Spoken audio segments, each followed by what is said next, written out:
but you don't judge. That right there is the scariest feeling. Opening and closing up again. I've been hurt so I don't trust. Now here we are staring at the ceiling. I've said those words before, but it was a lie. And you deserve to hear them 1,000 times. If all it is to say that, why is it so hard to say? If all it is to say that, why am I in my own way? Halo semua, perkenalkan kami dari kelompok 5 dari kelas 12 F3. Di sini kami berenam akan melanjutkan perjalanan ke Museum Batik. Yuk ikuti keseruannya. Yuk. Oke teman-teman, kita telah sampai di depan. Yuk ikuti keseruannya.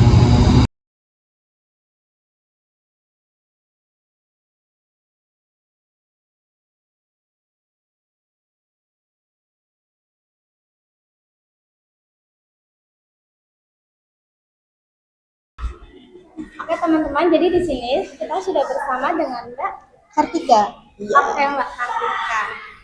Mbak Kartika, boleh nggak sih kita tuh tanya-tanya seputar tentang batik tulis nih? Boleh, kebetulan kan kita lagi di Museum Batik ya, tempatnya di mana kalian bisa belajar tentang batik.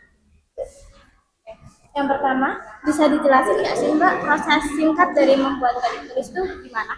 Oke, proses singkatnya itu kita harus bikin sketsanya dulu. Itu adalah tahapan yang terpenting. Bagaimana kita akan membuat batik itu, polanya seperti apa, motifnya seperti apa, kita harus bikin sketsa dulu. Nah, setelah sketsanya dibuat, kita akan ke teknik selanjutnya yaitu ngelowongi. Ada yang tahu ngelowongi itu apa? Tidak. Oke, ngelowongi itu adalah pemberian malam pada sketsa yang kita sudah buat. Nah, setelah ngelowongi, kita ada tahapan miseni. Miseni itu pemberian detailing kepada motif yang kita sudah buat sebelumnya. Seperti kelopak bunga, itu kan biar lebih detail, itu kita kasih garis-garis atau mungkin titik-titik, itu akan memperamai batiknya. Nah, setelah misen, kita akan beralih ke pewarnaan tuh teman-teman. Jadi di sini tuh ada teknik 2 pewarnaan. Yang pertama ada colet sama celup. Colet itu pemberian warna pada masing-masing bagiannya. Misal nih, kita pingin bunga itu ada warna merah sama kuningnya. Itu kita pakai teknik colet. Colet itu nanti pakai kuas. Nah, setelah dicolet, itu baru dimopok. Ada yang tahu mopok itu apa? Nggak tahu lagi. Oke, mopok itu pemberian malam pakai kuas ya, di bagian-bagian yang tadi kita sudah warnain. Gunanya ada yang tahu nggak apa? Oke, gunanya supaya warnanya itu nggak tercampur satu sama lain. Gitu. Setelah mopok baru nanti kita ke celup.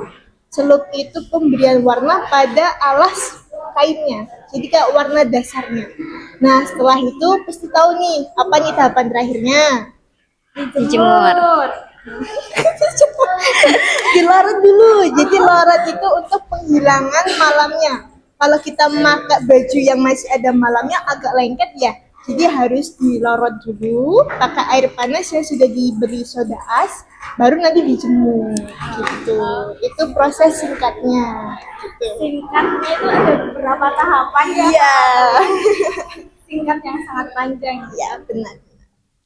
Jadi alat sama bahan apa aja sih yang harus kita siapin buat membatik gitu? Oke, batik tulis ya? Iya. Kita pertama-tama harus siapkan canting tulisnya itu. Itu hal yang paling penting.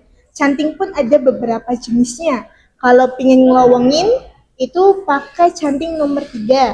Kalau untuk isen, itu pakai canting nomor 2 dan 1. Ukurannya ada yang besar dan yang kecil itu. Nah, setelah itu biasanya kita pakai kompor.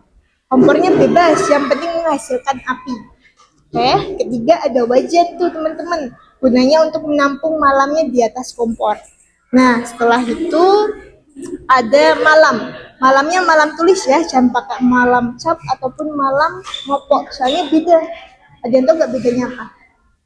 Ya, bedanya warna kegelapannya. Kalau yang tulis lebih cerah. Tuh, setelah malam tulis kita ada kain ya, jangan sampai lupa tuh, kain mori. Morinya pun harus sesuai sama jenis kualitasnya. Kalau pinginnya bagus, kita pakai katun primisima. Kalau mau yang biasa aja, kain mori. Asal jangan kain kafan ya. Gitu ya. Iya. Terus menurut mbaknya sendiri, apa sih bagian paling susah waktu bikin batik? Apa yang paling susah? Mungkin mengatur kestabilan cara megang cantingnya. Jadi kalau kita megangnya beda, itu bakal melebar kemana-mana. Itu yang paling susah setelah pensketsaan. Oke. Boleh itu nggak sih kasih kita contoh batik terus dijelasin maknanya itu dari batik? Boleh. Kalau di sini ada canting capnya ya. Jadi saya bisa tunjukin ke kalian. Itu adalah motif yang Mbak paling suka. Oke, kita mau Oke. lihat? Mau. Boleh, ayo kita tunjukin ya. Coba tunjukin. Jadi katanya kakak mau nunjukin itunya batiknya. Oh iya, ini adalah salah satu motif batik favorit kakak nih. Ini adalah batik motif Gurdo. Gurdo itu Garuda. Kalau dalam zaman dulu, ini tuh diibaratkan sebagai kendaraannya Dewa Wisnu.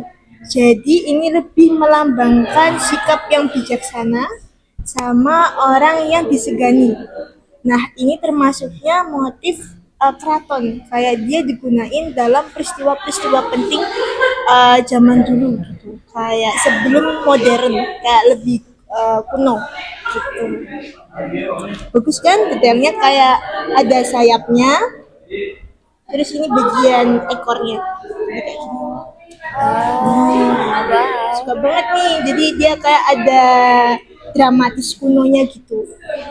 Sejarahnya berasa banget ya, Mbak. Iya, bener. Makasih, Kak. buat waktunya.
Sekian dari kelompok kami. Semoga bermanfaat. See you.